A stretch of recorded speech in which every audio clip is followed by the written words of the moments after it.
Good morning, everybody. Hopefully everybody's doing well. Looks like a few of you are still trickling in, so we'll just get started really slowly and then everyone kind of work their way in.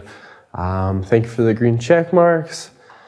And this is our last class before March break, which is kind of crazy when you think about it. We've been kind of cruising along here pretty good, and we're in a great position going into March break in terms of the material we need to cover after the break. And, we're doing okay. So nothing to be concerned about in terms of pacing.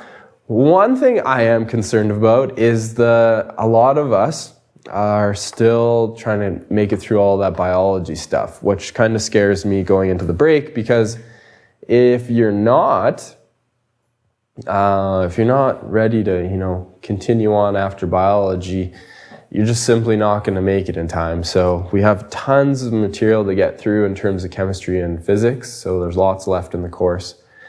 Mrs. Wood never came to our other class. That might be why some people aren't here yet. Oh, okay. So Mrs. Wood didn't check in with you guys this morning. I'm not sure. I haven't even seen her. I don't even know if she's here. But it doesn't matter. We're going to just go on. And if people want to watch the recorded video later, they know how to do that. So thank you for being here, I guess. All right, a couple things. We went through about halfway through this section 10.2, last day earthquakes and volcanoes. And it isn't really a section in the course, but I think it's really interesting. So I will make sure that we just talk about some of the things that I find interesting, because I think it's worthwhile to talk about some of these things. They're pretty cool, exciting sort of stuff that happens with the world around us. We're going to start a new unit, Alex, on, I think we have class on the Wednesday or Tuesday after the break.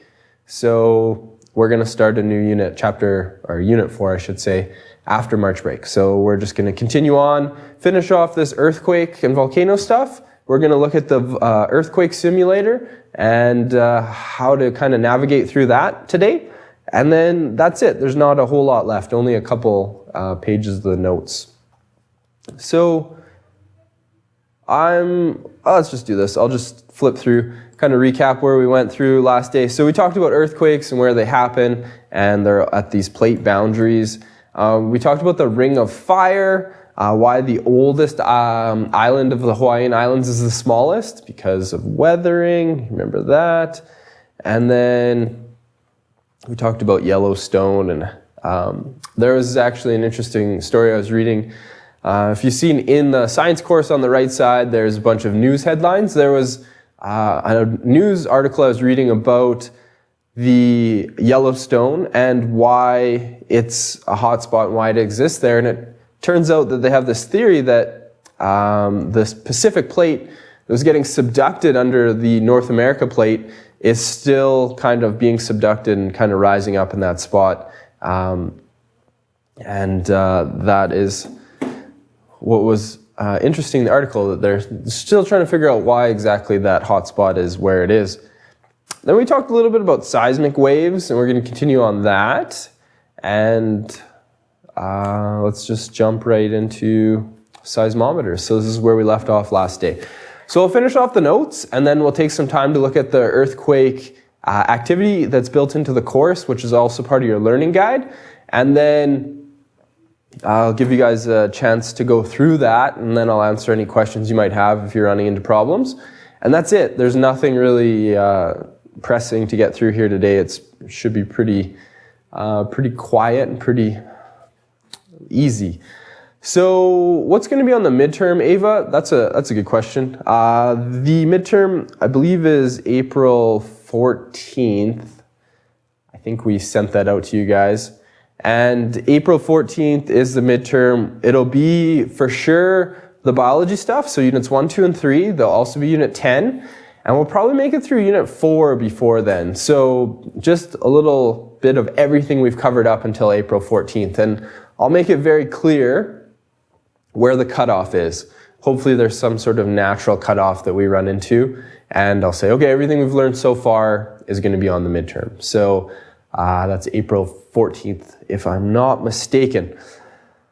All right, so a seismometer is an instrument that scientists use to record how much earthquakes shake something, essentially. And they can record horizontal motion as well as vertical motion. And there are thousands of them all over the earth. They're at the bottom of seafloor, on land. Some universities have their own seismometers. They put them next to volcanoes to figure out when volcanoes are likely to erupt. If people live nearby, they put them next to big fault lines like the San Andreas Fault, figure out if there's lots of little earthquakes. That's a good thing. That means the plates are moving. If there's no seismic activity for a long period of time, scientists get worried because those plates have locked and energy's building. It's building, and then eventually they're just going to slide and you get a really big earthquake. So we'll talk a little bit about the Richter scale. I'm sure a few of you have heard of the Richter scale before. And we're going to spend kind of the majority of time talking about the different waves, the P wave and the S wave, and how they travel at different speeds. So the analogy I used last day was when you're outside in a lightning storm or in your house, you see the flash and then you don't hear the sound until a few seconds later. Now, the flash and the sound originated at the very same instant in time, but because light travels so much faster than sound, it's about 1,000 times faster than sound, you see the light first, and then the sound takes a while to make it to you. Same idea with P and S waves. The P wave and the S wave are created at the same time, so the closer you are to the epicenter or the focus of the earthquake, the closer together the P and S wave will be. If you're a long ways away, that P wave's traveling so much faster than that S wave, the distance between them is a lot longer. So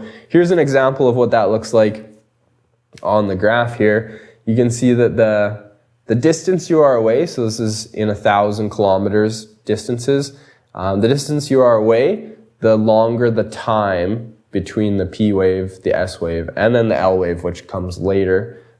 Remember, the L wave is the love wave, or the last wave if you want. P wave primary, S is secondary, L last.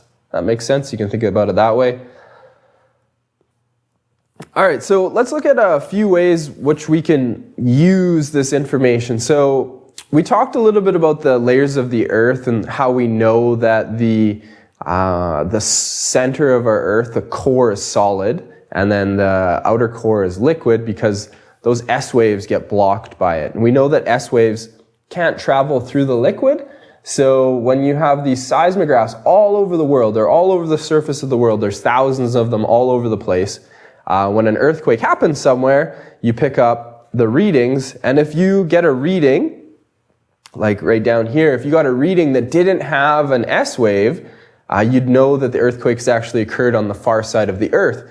And these seismic stations are accurate or precise enough to measure earthquakes all around the world. So generally speaking, when an earthquake gets released in the Earth's crust somewhere next to one of the plates, it's picked up all over the world. And we'll look at some interesting things that happened as a result of that.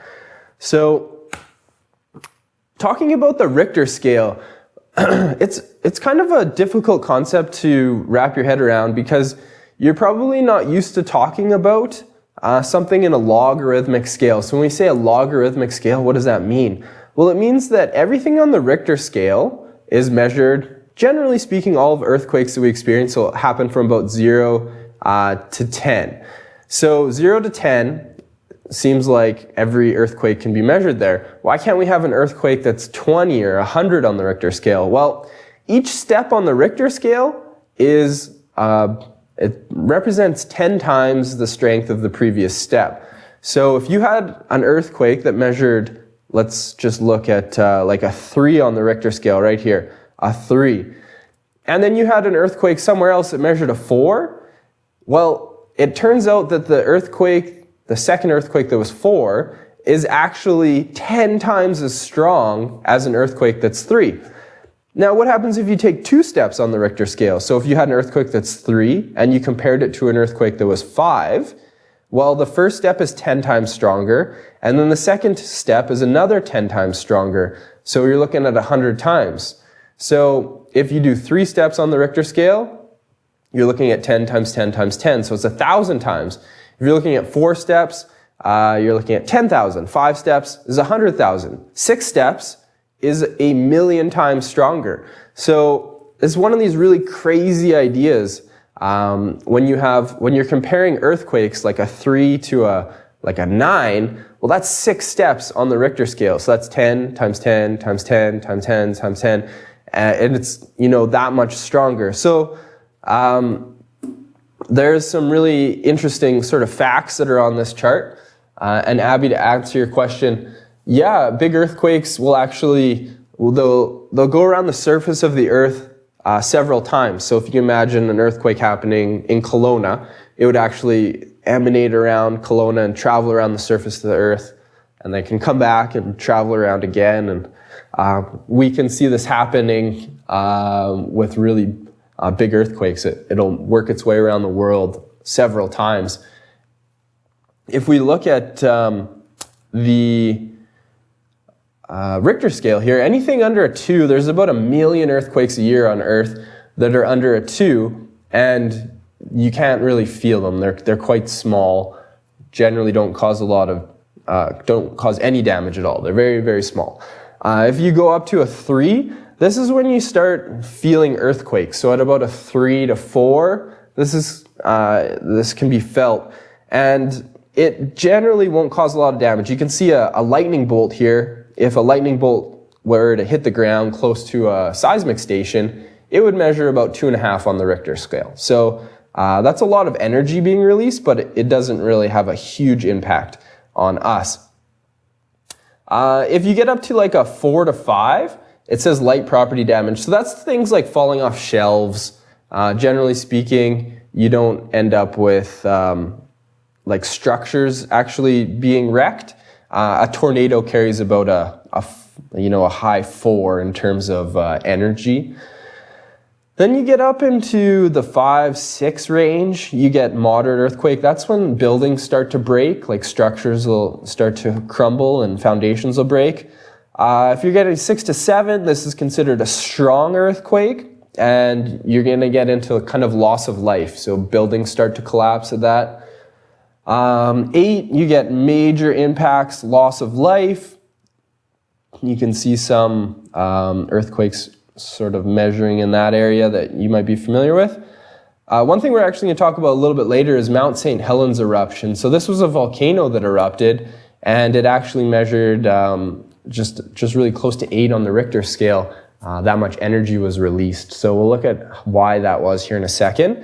The one that you might have been familiar with was the Fukushima the Fukushima earthquake that happened in Japan in 2011, which was a few years ago. It was really just below a 9 on the Richter scale, and that killed about 20,000 people. There was a tsunami that went along with it. And then you get up to the largest ever recorded was actually happened in Chile in about 1960. And lots of shaking and lots of damage. Basically, once you get above 8 to 9 to 10, every building will just get leveled, just flattened completely. So somebody last day was asking about nuclear bombs, and I think it might have been Alex. He's saying, will a nuclear bomb cause an earthquake sort of thing? So the bomb that was dropped on Hiroshima, the first atomic weapon used in war, measured about a 6 on the Richter scale. So if you think about that logarithmic scale, each step being 10 times stronger, the earthquake that happened in Japan that we looked at some of the tsunami footage, it was actually almost 3 steps up the Richter scale. So 10 times 10 times 10, 10 times 6 is 100. So the Fukushima earthquake was actually 1,000 times stronger, or the equivalent of dropping 1,000 nuclear bombs on that city. And then you go to Chile, which is another step higher. That's 10,000 nuclear bombs being released in, a very short period of time. So this is why the Richter scale is kind of interesting. Each step is 10 times stronger. We're actually going to talk about another scale later when we get into chemistry. It's called the pH scale, which tells you how acidic something is, and it's also measured on a logarithmic scale like the Richter scale is. So I always find all this stuff quite interesting, and you can see the energy that's released over on the side here. You start in like kilograms of TNT, and then when you get up to the top here, you're talking about trillion kilograms, like an unfathomable amount of dynamite exploding. Even here, the atomic bomb of Hiroshima is about 100 million pounds of TNT. You do learn about logarithms in math 12, so you got a couple years to make it to math 12. You can't read this really well, but I found this super interesting. This first graph here on my right, your left, is a seismic reading of that was just outside of the stadium in Seattle, when Seattle 2 years ago won the Super Bowl. You can see some really crazy stuff happening. Seattle's known for having really amazing fans that create absolutely immense amounts of noise, and the actual stadium can shake. So you can see here where this is just kind of background noise, so like trucks driving by and stuff will give you this sort of thing. The ball was, hiked, so that means the quarterback had the ball. Marshawn Lynch, who's the running back for the Seahawks, made it through the hole, then he hit this guy, and the crowd just erupted in noise, and then they scored a touchdown right here, and then the fans were going crazy, and then you can see a little blip here where they kicked an extra point. So pretty crazy stuff that, you put thousands of people in a stadium, and you can get them to actually shake the building enough to be measured by seismic stations. Another thing that's happens in the news a lot is, this has just recently happened about a month ago, North Korea tested another nuclear weapon. And we don't have a lot of information that comes out of North Korea, so we can't just, see what's going on inside of the borders of North Korea. It's a very secretive place. So how do we know when they test a nuclear bomb? How do we know it's just not some other type of bomb, or they're not doing something else? Basically, we can measure the strength of an earthquake that is created by these bombs. So we have seismic stations all over the world. They're very, very precise, very, very accurate, and they can pick up the waves that get generated by it. So you'll notice that when we have an earthquake, you end up with a P wave and then an S wave, but when you get a nuclear detonation, you don't end up with that signature. So this is a seismic station just in China. They have their own sort of digital network, and each one of these lines is a different nuclear test. So you can see the first one, 2006, is this green line, wasn't a very big bomb, a very small nuclear weapon. And then in 2009, they tested it again, and you get the red line, so a bit of a bigger bomb. And then in 2013, you get another blue line, which is a much bigger bomb. And then just recently, I don't have the most recent seismic readings, but just last month they tested another weapon. They stated it was a hydrogen bomb. Now, you guys probably don't know the difference between a hydrogen and a regular fission bomb, but anyways, hydrogen bombs are generally a lot larger, and the international community was really skeptical that they actually had the technology to create a hydrogen or a fusion bomb, because a lot of the seismic readings that they were getting weren't very big, or weren't big enough to indicate that it was a hydrogen bomb, but it was a regular fission bomb. So when North Korea acts up and bombs start going off, how do we know? Seismic stations. We can look at the amount of energy that was released, and we can say, this is likely this type of bomb or this type of bomb. So, pardon me.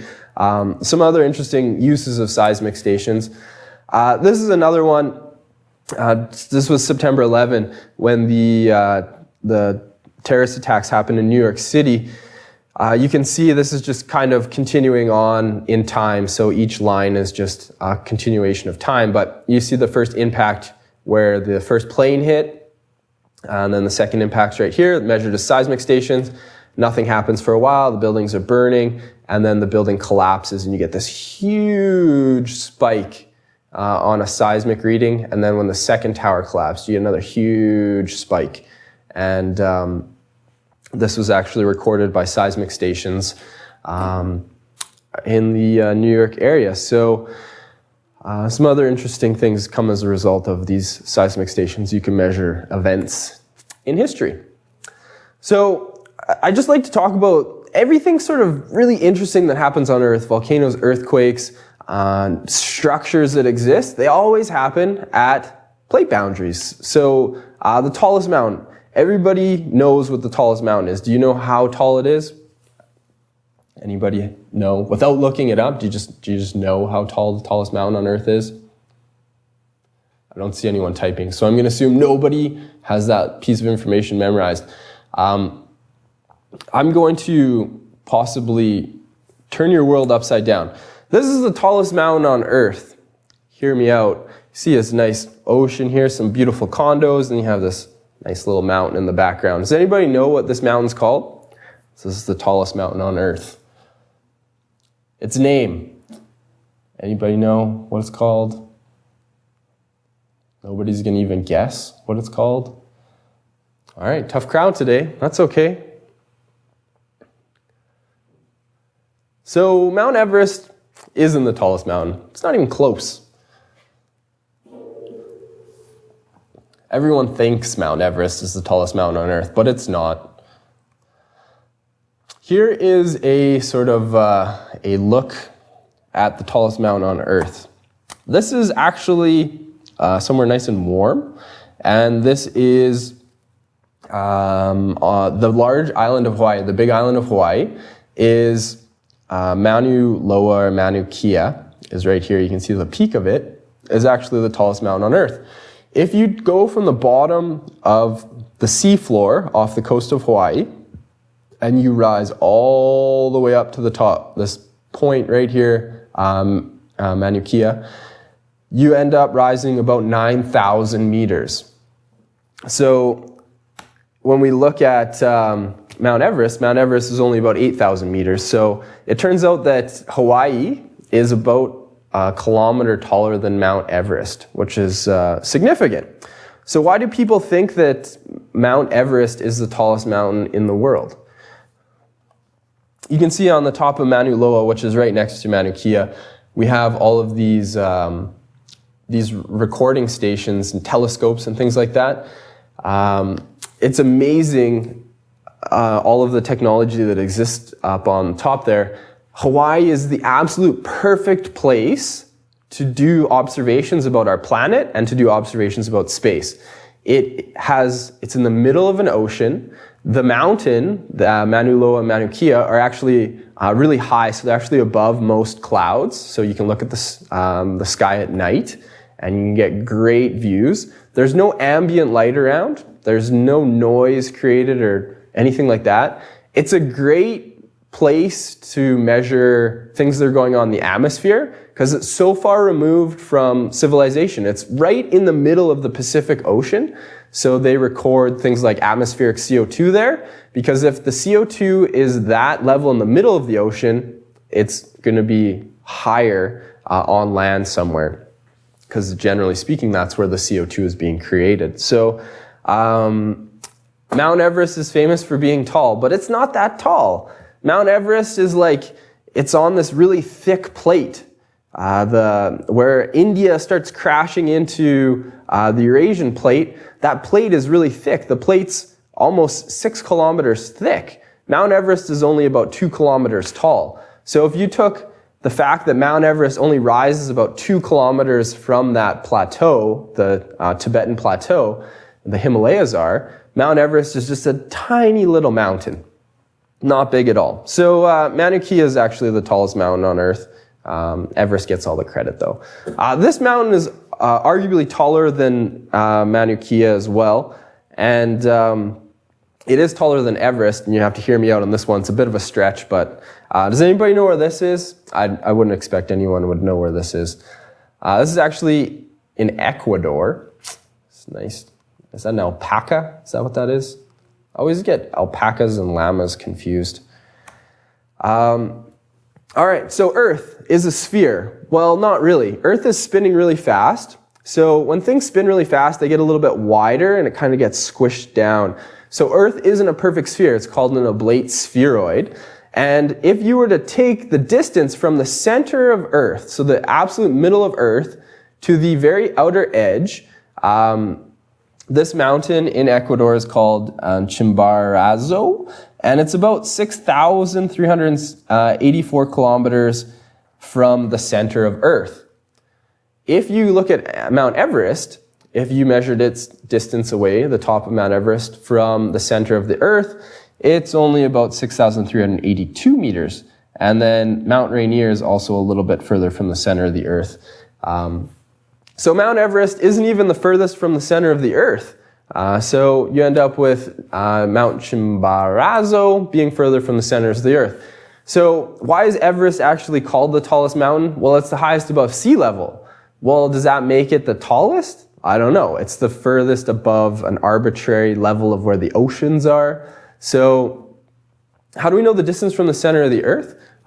We can look at Earth from satellites and figure out exactly how thick it is, and we know how it rotates. We can figure out the exact axis of rotation. We're really good at figuring out where the center of the Earth is. So anyways, when somebody tells you Mount Everest is the tallest mountain on Earth, the key here is it's the tallest. No, it's not the tallest.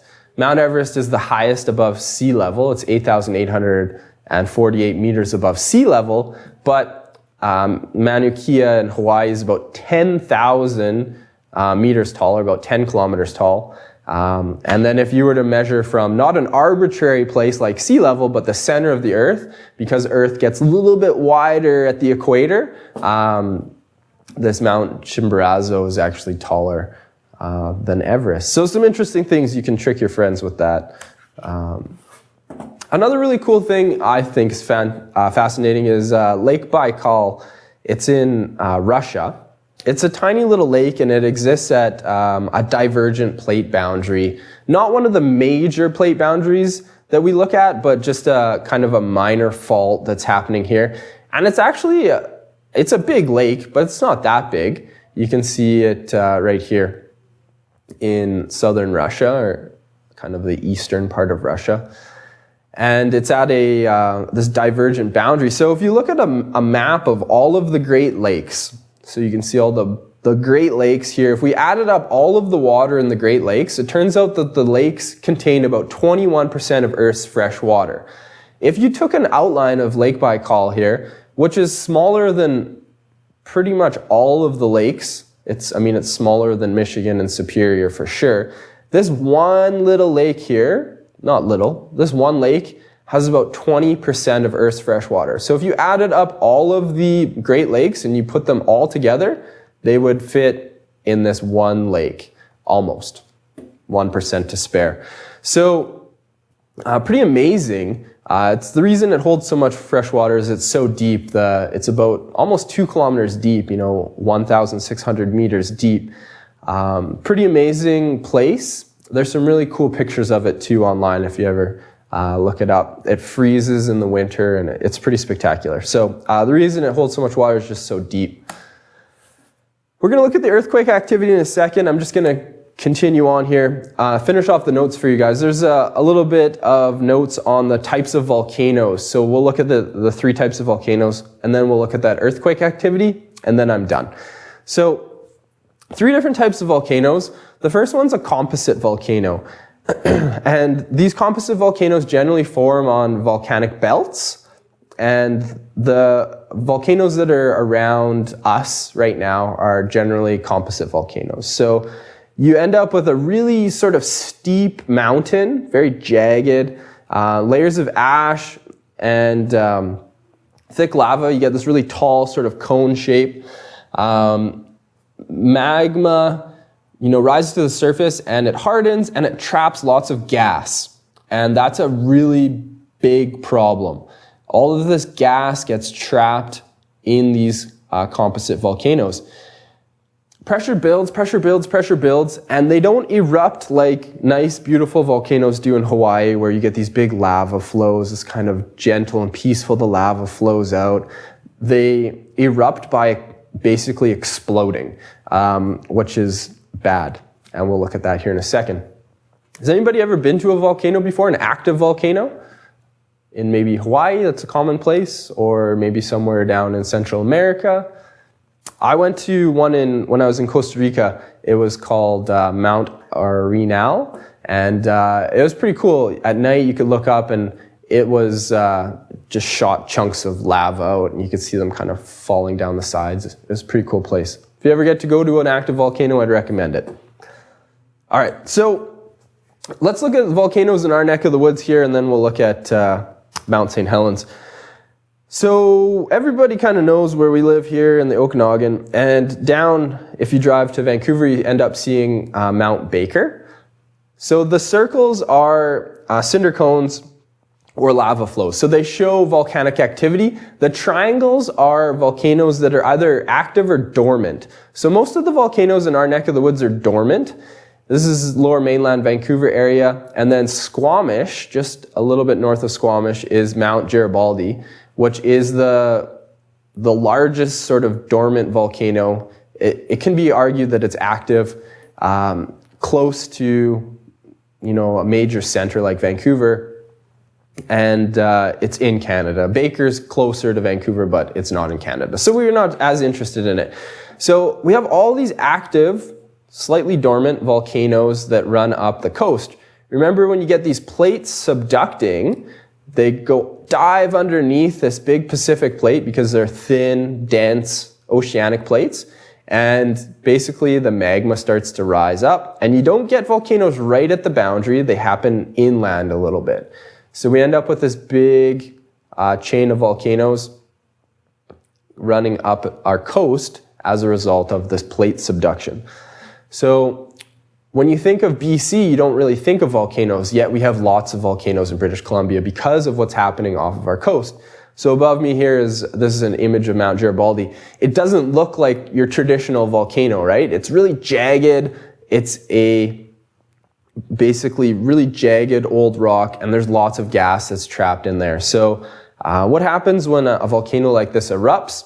Well, in 1980, this is before I was born, we had a volcano in Washington State. I'll go back here a second. Mount Baker's right here. Just a little bit further into Washington State, a little bit closer to the ocean, is Mount St. Helens. So it's just right down here, Washington State, nice and close to us. Now, I wasn't born yet, but my parents tell me that when Mount St. Helens erupted in 1980, the ash cloud, remember this is in Washington State, it was big enough to block out the sun in Kelowna. So for a couple days, there was so much ash. It was kind of like Okanagan Mountain Park fire ash. You couldn't really see the sun. It was really dark for a few days. Now, Mount St. Helens, when it erupted, it didn't erupt nicely. It exploded. And when you talk about a mountain exploding, we're talking about an absolutely immense amount of energy. Remember the Richter scale that we looked at before? The atomic bomb at Hiroshima was, about a step and a half lower on the Richter scale than the Mount St. Helens eruption. So we're talking about almost 100 times stronger than an atomic bomb when this volcano erupted. So there's a video here. We're not going to watch the whole thing, and I'll just kill the sound because it's not really what I'm interested in showing you guys. But it's kind of like a 2-minute documentary on the volcano. So this is what it looked like before the eruption. Nice, beautiful, composite volcano, covered in snow, quite tall, kind of picturesque. Didn't really look that threatening, but they started to read some seismics recordings. There's some small earthquakes that happened, and they knew that something was happening. This is it after. So we're talking about a mountain here that basically erupted. So it's an active volcano, but this is kind of the kicker here. This is a time lapse in really slow motion. It's kind of been computer rendered. There's only about 4 or 5 still images. and the whole side of the mountain blew off. Like, this happened within a few seconds. The image makes it look like it happened over a really long period of time.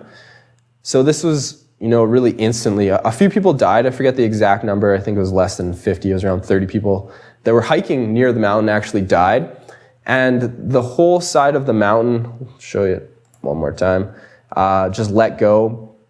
And it blew up with the force of almost 1,000 nuclear bombs. So we're talking absolutely immense amount of energy being released within a couple seconds. It continued to erupt for a few days, spewing this ash and smoke into the atmosphere. You can see it kind of doing that here. But unless you've ever been down to look at Mount St. Helens, you can't really understand how big this eruption was. So what I think this picture kind of explains what the point I was trying to make. This is a forest here that was right on the side of Mount St. Helens.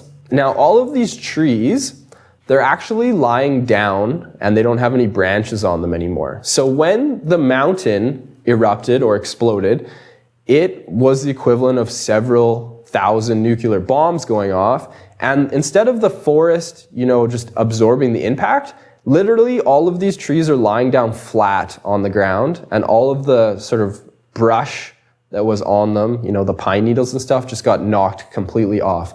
So these trees aren't lying flat because of a windstorm. They just got knocked over by this volcano when it erupted. So that's the amount of energy. Imagine walking into a forest and all of a sudden something happens and all of the trees just get knocked flat. You can imagine like a really strong windstorm. You know how trees kind of bend a little bit in the wind? Trees are flexible. They're used to putting up with really strong wind. This was so much energy released, this explosion just knocked them all completely flat, just leveled forests. Square kilometers of forest just completely flattened. So I try to put it in words how much energy was released and how big of an explosion this was, but I don't think I can do it justice. So use your imagination on that. There's lots of really interesting videos on it, and also sort of documentaries and information. So if you're interested in it, online, it's a great source. The second type of volcano, so that was composite. Composite volcanoes blow up. They get gas trapped in there. It's really jagged sort of rock. They explode. They don't erupt nicely. I mean, they do erupt nicely, but then they get plugged up and then they go boom and erupt violently. Imagine happening like one of those movies where an explosion happens, then sets off a wave and all the trees falling. Yeah, exactly like that, but it happens like that. It wouldn't be like, ding, trees falling, domino, domino. It'd be like, boom, forest gone. Kind of like just a nuclear detonation, just wiping things out. The movie that I was talking about last day, I looked it up, was 2012. Remember the whole Mayan prophecy, the world was going to end.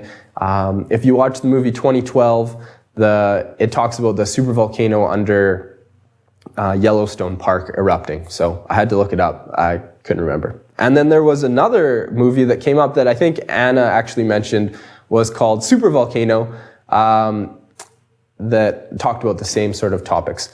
So there you go.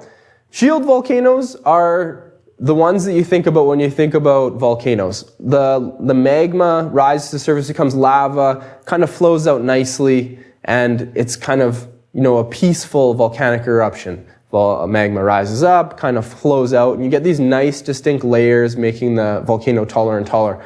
So these are sort of gentle eruptions compared to the composite volcanoes. This is the Hawaiian Islands, most of Japan. These are all shield volcanoes. That's why Hawaii is so tall, because it just keeps erupting, keeps getting taller, new layer formed. So we're talking about Mauna Loa, Mauna Kea, all the Hawaiian Islands, they formed this way. You don't end up with explosions. They're nice, gentle eruptions, and you can get close to them and look at the lava, and it's pretty spectacular. Whereas a composite volcano erupts violently. Lava is magma that makes it to the surface of the earth. So when it's under our feet, it's called magma. When it makes it to the surface, it's called lava. So that like glowing molten rock, lava. it's rock. It's rock that's melted under the immense temperature and pressure in the core of the Earth that gets pushed up to the surface. Somehow it manages to break through in a weak spot, like the Hawaiian Islands, or where you get subduction happening. It rises up, and it is rock that is liquid because it's so hot in the interior of the Earth. So shield volcano, Hawaiian Islands is the best example of that. The last one, I showed you this picture already when we talked about rift valleys, but it was the best picture I could find. So the last one is rift eruptions. So we're talking about the Mid-Atlantic Rift and on east coast of Africa. And you get the plates moving apart, which creates a kind of a gap where magma starts to go. So you get really long chains of volcanoes. They don't get really tall because it's just kind of magma just oozes out. You don't get big mountains being formed. You have really long cracks that open up and magma just flows out. That's about it. Because those plates are slowly moving apart, each time magma rises up, it's making new land. So as the plates move apart, it makes new land. Plates move apart, it makes new land. There's no time for it to build up and get taller and taller and taller and taller over long periods of time. So rift eruptions won't generally create really tall mountains. I mean, they can create volcanoes that are a couple hundred meters tall, but we're not talking like thousands of meters like Mount Rainier, Mount Baker, like these big volcanoes, or Mount Fuji or Hawaii, which is almost 10 kilometers tall. New layer of magma gets taller and taller and taller until it's 10 kilometers tall. Started from the seafloor, 10 kilometers up now. Crazy. These rift eruptions just keep moving apart, so the new magma just keeps forming new land. Abby, the hikers you're talking about, the shaking that happened was small, and this was in 1980, so there wasn't like cell phones. You couldn't just like call up your friend and say, hey, there's a little bit of seismic activity. They knew Mount St. Helens was an active volcano, so it would have, I don't want to say it would have been really common, but lots of earthquakes are always happening around volcanoes as magma rises up, trying to create new paths to rise out. You get lots of really small volcanic eruptions and lots of really small earthquakes. So it would be kind of common for small earthquakes to happen. Then it just started to, rumble a little bit more, and you just don't know. You don't know when it's going to happen. And then eventually it just went kaboom, flattened forest, mudslides, all of that snow cap on the top just completely melted.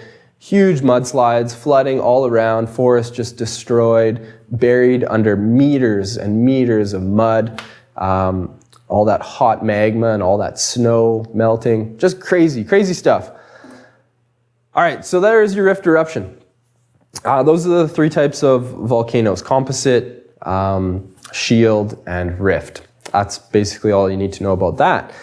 That's it for section or unit 10, section 10.2. I broke it up into a couple days just because I think this volcano and earthquake stuff is really fascinating. So I wanted to kind of share a bit of that with you guys. Hopefully I can drum up some enthusiasm about it. There is a earthquake activity which is built into your course, and it's actually in the learning guide. So I want to talk a little bit about that. I didn't know how long this would take, so I'm just going to jump back to the course, and I have time now. So I was thinking, maybe I'll just give you guys a break and then we'll talk about it, but I can just get this done and we can finish early today. So this is unit 10 in the course, and we've gone through all of the stuff now, the video for continental drift, the continental drift notes, the plate tectonics inquiry was giving some people issues. If you have a Mac computer, I was reading that it doesn't work on Macs. So if you can get your hands on a regular PC for a few minutes, you could go through that. If you can't, just send me a message and we can come up with something else for you to do, or I can omit it. Let me know on that one if you're having issues accessing it. So that's what we did last day. Today we finished off features of plate tectonics, which is 10.2, and just below that is the virtual earthquake activity. So I'm going to open this guy up. It doesn't look spectacular, but it's really cool. At least I think it's cool in a dorky sort of science teacher way. It has a lot of writing and it's trying to explain things, and it's worthwhile to read through it and to understand how we measure the strength of earthquakes and how we know where the epicenter of an earthquake is, or the focus even. And this tells you exactly how this works. Now, the methods that scientists use are more accurate methods of the exact same thing we're going to do right now. So they use just really precise instruments that have very accurate readings. We're going to do the same sort of thing with we're more closely to estimating than a scientist would use. And of course, this is all done by computers now, but 50, 60, 70 years ago, before we had really powerful computers, people did this by hand the exact same way we're about to do this. So if you could open it up and we can go through it together, and I'll make sure everybody's kind of on track, because it can get a little bit tricky in a couple spots, but I think you guys should be okay. I forget what pages in the learning guide this is. Maybe we should look at that before I get too carried away. So this is page 14 and 15 of your learning guide. So if you have that nearby, you might want to fill it out as you go. All right, so what is an earthquake? We know what earthquakes are. We know what seismic waves are, so I'm not going to spend time talking about that. This is a seismogram, so we've looked at a couple of them, and these ones are showing earthquakes. So you have a really distinct P wave, and then it kind of tapers off, and then you get a really distinct S wave. So you get your primary wave and S wave. And I talked about the difference in time between the S and P, the primary and the secondary. Basically, you can tell how far away the earthquake is from you if you can measure the amount of time. You can also measure the amplitude of the earthquake based on how much this line sort of shakes. So we're going to use all of that information to measure the strength and location of an earthquake. So here we go. You guys have all this sort of background information that most people wouldn't have.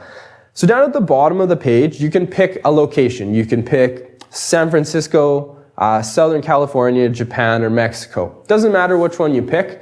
The process is the same for all of them. So just pick a place you're interested in or maybe you're familiar with in terms of its geography. I'm going to maybe go with Japan. Why not? I like Japan. So you're going to just click the little button and then submit choice.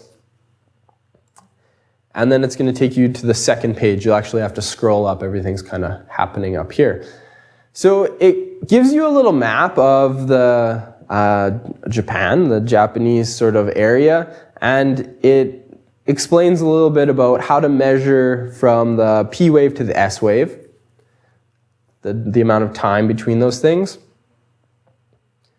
And then it says view seismograms. So what you're going to do is you're going to look at a pretend earthquake that happened in the region you chose, and it's going to give you seismograms, and you're going to have to measure the distance or the difference in time between the P wave, the primary wave, and the secondary wave.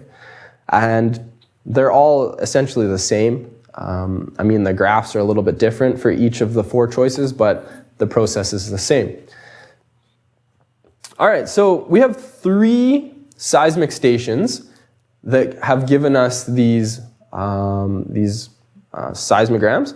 And we're going to measure the difference in time between the primary wave happening and the secondary wave happening. And just below it, it gives you a little box to put in the time you recorded. So right here. So you'll notice that at the very beginning of the P wave, it starts at time 0.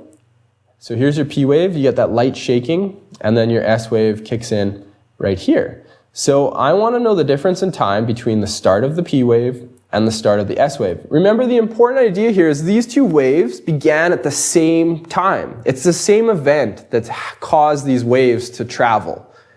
But because that P wave is faster, it's going to make it to you before the S wave makes it to you. So if you can figure out the amount of time between the P and the S wave, you can figure out how far it is away. So let's do that. Looking at my graph here, I have 0, and then I measure along. Why is the P wave faster? It just is. It's a faster wave. I don't know if that's a great explanation, but that's the one I'm giving you, Alex. So we have 50 seconds here, and then we go up by 2. So 52, 54, 56. Looks like it starts at 56 seconds. So I'm going to put in 56